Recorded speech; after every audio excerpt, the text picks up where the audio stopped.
মালয়েশিয়াতে একটা কুয়ালালামপুরে একটা মাল্টি রিলিজিয়ান্স কনফারেন্স হয়, বিভিন্ন ধর্মর লোকজন নিয়ে একটা কনফারেন্স হয়। তো ওই কনফারেন্সে আমার সামনে বসা হিন্দু, খ্রিস্টান, বৌদ্ধ, ইহুদি, পার্সিয়ান, মাজুসি, অনেক ধর্মের লোক বসা। সব ধর্মের ধর্মগুরুরা যার যার ধর্ম নিয়ে লেকচার দিচ্ছে। আমিও ওখানে ইনভাইটেড ইসলামিক লেকচারার হিসাবে। তো আমি যখন মাইক হাতে পেয়েছি, আমাকে টাইম দিয়েছে 5 মিনিট। তো 5 মিনিট আর কি বলবো আমি, তো আমি আবার একটু ওপেন বলি, যা বলি কোরআন এবং হক কথা বলতে কোনো দিন পরোয়া করি না। কেন আমি বিশ্বাস করি দুনিয়াতে জবান আমার না, আল্লাহর কথা বলতে গিয়ে আমি যদি লুকোচুরি করি, কার্পণ্য করি, মানুষের ভয় করি, রক্তচক্ষুর ভয় করি, কাল হাসরের ময়দানে জাহান্নামের কেচি দিয়ে আমার জিহ্বা কেটে দেওয়া হবে। কথা কয় না? কারণ আমি যা বলি একটু ওপেন বলি। তো আমার সামনে হিন্দু বসা, খ্রিস্টান বসা, বৌদ্ধ বসা, ইহুদি বসা। আমি মাইকটা হাতে নিয়ে সব ধর্মের লোকদেরকে একটা চ্যালেঞ্জ দিয়েছি। I can challenge you, I can challenge everybody. The only one true religion is Islam. The only one true religious book is Quran. The only one true prophet মুহাম্মাদুর রাসূলুল্লাহ সাল্লাল্লাহু। আমি আমার সামনে হিন্দু, খ্রিস্টান সবাই ডাক দিয়ে বললাম, গোটা বিশ্বে একমাত্র সত্য ধর্ম, জোরে বলেন, একমাত্র সত্য কিতাব। এখন কথা তো সত্য, কিন্তু যারা আমার সামনে বসা সবাই তো যার যার ধর্ম নিয়ে বলছে এটা সেটা, কিন্তু তাদের তো একটু গায়ে লাগছে। দেখি চোখগুলো বড় বড় করে আমার দিকে আসে। আমি বুঝছি আমি যদি বয়ানের মধ্যেই ক্লিয়ার না করি তাহলে মঞ্চ থেকে নামলে অনেক প্রশ্নের জবাব দিতে হবে। কিন্তু আমি তো জানি কথা সত্য, কারণ আমার রবের কাছে শোনেন, এই পৃথিবীতে ধর্ম কত আছে আমার কথা না। Doctor David B Barrett encyclopedia ব্রিটানিকায় গোটা বিশ্বের ধর্মগুলো গবেষণা করে একটা রিপোর্ট সাবমিট করেছে।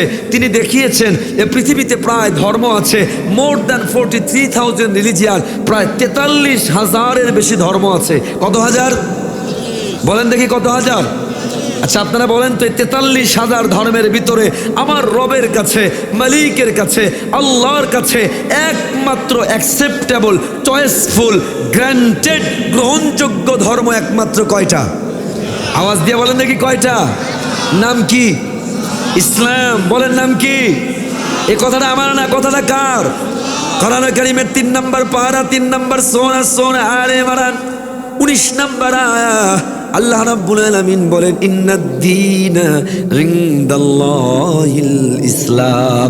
আল্লাহ বলে আমি আল্লাহর কাছে একমাত্র অ্যাকসেপ্টেবল ধর্মের নাম।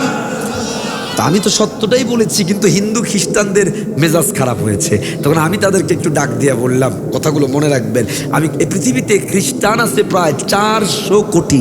বলেন কয়শো?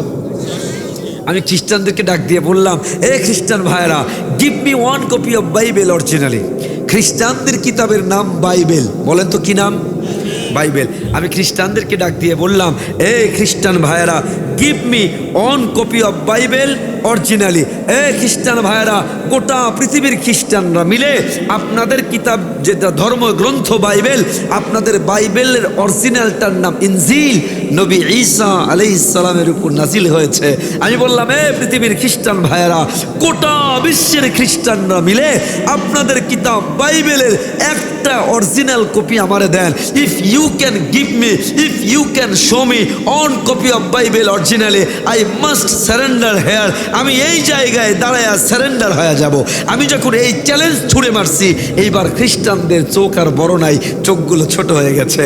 কারণ I know very well they never ever show me 1 copy of Bible originally. কারণ আমি জানি গোটা বিশ্বের খ্রিস্টানরা মিলে তাদের কিতাবের বাইবেলের 1 কপি অরিজিনাল দিতে পারবে। এবার আমি ইহুদিদেরকে ডাক দিয়ে বললাম, এই ইহুদি ভাইরা, ইহুদিদের কিতাবের নাম তালমুদ অথবা বাইবেল, ওল্ড টেস্টামেন্ট। আমি তাদেরকে ডাক দিয়ে বললাম, give me 1 copy of Talmud originally. If you can give me, if you can show me 1 copy of Talmud originally, I must surrender here. এক ইহুদি ভাইরা, গোটা বিশ্বের ইহুদিরা মিলে আপনাদের কিতাবের একটা কপি যদি অরিজিনাল আমাদের দিতে পারেন, আমি এই জায়গায় সারেন্ডার হয়ে যাব। কসম আল্লাহর, একজন ইহুদি আর মাথা উঁচা করে নাই। এবার আমি তাদেরকে ডাক দিয়ে বললাম, come to me, how much copies of the Quran do you want in the whole world? Go east to west, north to south, পৃথিবীর মুসলিমরা, খ্রিস্টানেরা, ইহুদিরা কত কপি কোরআন তোমরা চাও, কত কপি কোরআন চাও। 1450 বছর আগে নাজিল হওয়া কোরআন, একটা জবর জের নোক্তার পরিবর্তন হওয়া ছাড়া গোটা বিশ্বের ভিতরে, আফ্রিকার জঙ্গলে যদি যাও অথবা কোনো দ্বীপের ভিতরে যাও, চরের ভিতরে যাও, যেই জায়গায় যাবা কোটি কোটি কোরআন, একটা জবর জের নোক্তা পরিবর্তন হওয়া ছাড়া আমি দেখাইতে পারবো। বোঝা গেল আমার কোরআনের থেকে সত্য কোনো কিতাব হতেই পারে না। কথা বলে না ঠিক কিনা? শুধু তাই না, এবার আমি আরেকটু ডাক দিয়া বললাম, নট অনলি প্রিন্টেড কোরআন। আমার ভাইয়েরা, শুধু কাগজের কোরআন নয়, I can give you live Quran. শুধু কাগজের কোরআন নাও, আমি তোমাদেরকে জীবন্ত কোরআন দিতে পারবো। গোটা বিশ্বের ভিতরে একটা দুইটা না, হাজার হাজার লক্ষ লক্ষ জীবন্ত কোরআন আছে। 10 বছর বয়স, 8 বছর বয়স, 12 বছর বয়স, যাদের সিনার ভিতরে আমার রব, আমার মালিক 30 পারা কোরআন, 6236টা আয়াত তাদের সিনার ভিতরে হেফাজতের ব্যবস্থা করেছে। এর থেকে বড় মিরাকেল, এর থেকে বড় মুজিজা পৃথিবীতে আর হতে পারে না। কথা বলে না ঠিক কিনা?